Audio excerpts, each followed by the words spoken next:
नमस्कार, मी पंजाब डक्स आजपासून परत एकदा पुढचा अंदाज देणार आहे. राज्यातल्या सर्व शेतकऱ्याला सांगू इच्छितो की कालपर्यंत 26 पर्यंत राज्यामध्ये विविध भागामध्ये खूप पाऊस झाला. काही नद्या नाल्याला पूर आणि पाऊस पडला आणि पूर देखील आले आणि आता मग काही काही भाग त्याच्यामधून देखील वंचित राहिले आहेत. तर मग राज्यातल्या सर्व शेतकऱ्याला आणखीन एक अंदाज देणार आहे. शेतकऱ्यांना घाबरू नका. सगळीकडेच पाऊस पडणार आहे. म्हणजे आजपासून परत पावसाचा जोर जोर वाढणार आहे. ते 1 तारखेपर्यंत दररोज अशा वेगवेगळ्या भागात चांगला पाऊस पडणार आहे. आज देखील पूर्व विदर्भ, पश्चिम विदर्भ, मराठवाडा, उत्तर महाराष्ट्र, कोकणपट्टी, खानदेश, घाटमाता, त्याच्यानंतर पश्चिम महाराष्ट्रामध्ये सगळीकडं वेगवेगळ्या भागात असा दुपारनंतर बऱ्याच ठिकाणी पाऊस देखील सुरुवात होणार आहे. सर्वदूर एकदाच येणार नाही, पण भाग बदलत बदलत सुरुवात होणार आहे. म्हणून हे अंदाज लक्षात घ्यायचा. असाच पाऊस काय होणार आहे 27, 30, 31, 30 तारखेपर्यंत चांगला वेगवेगळ्या भागात पडणार आहे. म्हणून हा अंदाज लक्षात घ्यायचा.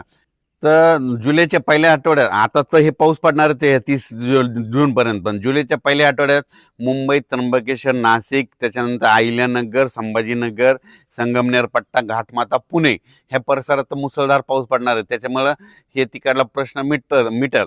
पण त्याच्यानंतर काय झालं, पश्चिम महाराष्ट्रामध्ये सोलापूर जिल्हा, सांगली जिल्हा, त्याच्यानंतर साताराच्या इकडला पूर्वेकडील भाग बऱ्याच शेतकऱ्याचे फोन आले. कोल्हापूर, सांगली, आटपाडी, त्याच्यानंतर डाळिंबपट्टा, कासेगावमध्ये द्राक्षपट्टा, त्या भागात काय झालं, शेतकऱ्याचे फोन आले होते. पण काल कासेगावला सुद्धा पाऊस सुरू झाला, पंढरपूरला देखील पाऊस झाला आणि सोलापूर जिल्ह्यातले सांगू इच्छितो की सोलापूरकडे देखील पाऊस येणार आहे. आता म्हणजे आज 26 ते 30च्या दरम्यान चांगला तुमच्याकडे जरी पाऊस पडणार आहे. तुमच्याकडे दुष्काळ वगैरे पाऊस पडणार नाही.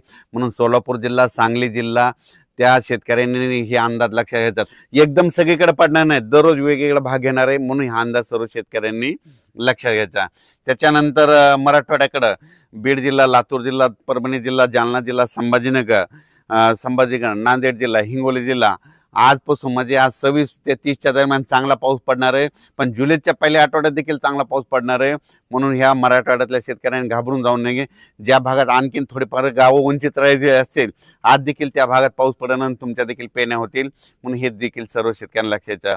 विदर्भ, पूर्व विदर्भ आणि पश्चिम विदर्भ, पूर्व आणि पश्चिम विदर्भामध्ये आज देखील वेगवेगळ्या भागात चांगला पाऊस पडणार. कुठं उडे नाले वाहतील, कुठं रिमझिम पडेल, कुठं पेंडवलता पडेल, पण पाऊस पडणार आणि सगळ्या शेतकऱ्याला जीवदान ठरणार आहे. हे म्हणजे 30 जूनपर्यंत असाच विदर्भात 6, 5, 11 जिल्ह्यामध्ये दररोज वेगवेगळ्या भागात पाऊस पडणार आहे. सगळीकडे एकदम पडणार नाही. आज ह्या जिल्ह्यात, उद्या त्या जिल्ह्यात, आज या गावात, उद्या त्या गावात, असं करत करत 30 तारखेपर्यंत, 30 जूनपर्यंत विदर्भाच्या 11 जिल्ह्यात पाऊस पडणार आहे. त्यांची देखील पेरणी लागणार आहे. पण विदर्भातल्या शेतकऱ्याला सांगू इच्छितो की जुलैच्या पहिल्या आठवड्यात मात्र तुमच्याकडे चांगला पाऊस पडणार आहे, धो पडणार आहे. म्हणून हे अंदाज लक्षात घ्यायचा. 1 जुलै ते 7 जुलैच्या दरम्यान मुंबईमध्ये, म्हणजे संपूर्ण मुंबईमध्ये जवळपास 1000 ते 1100 मिलीमीटर पाऊस पडेल. काही ठिकाणी काही दिवशी 150 मिलीमीटर पडेल, काही दिवशी 180 पडेल, कुठं 100 मिलीमीटर पडेल एका दिवशी. असं करत 7 दिवसामध्ये इतका पाऊस पडणार आहे. म्हणून मुंबईकरांनी म्हणजे त्या 8 दिवसामध्ये सतर्क राहावे, माझी ही विनंती आहे.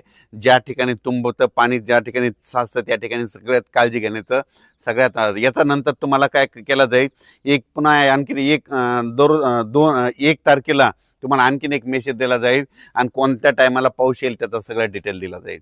पण राज्यात मात्र पहिल्यापासूनच मी म्हणतो, जूनमध्ये पाऊस कमी पडणार, जुलैला जास्त पडणार, ऑगस्टला 2 पाऊस मोठे राहतील आणि सप्टेंबर, ऑक्टोबर परतीचा पाऊस धुमाकूळ घालील. म्हणून हे अंदाज लक्षाचा. राज्यात सगळ्या शेतकऱ्याला सांगू इच्छितो, जमिनीमध्ये ईदभर ओल झाली की तुम्ही तुमचं पेरणी कधी करू शकता. आमच्याकडे इतका पाऊस आहे, 3 दिवस झाला आम्ही दररोज येतो, पण वापसाच होत नाही. त्याच्यामुळे आमच्या पेरणी थांबलेली आहे. वापसा झाल्याच्या नंतर मी देखील पेरणार आहे. ज्यांच्या शेतामध्ये ईदभर ओल आहे ना, त्यांनी पेरणी करायला काही हरकत नाही. धन्यवाद.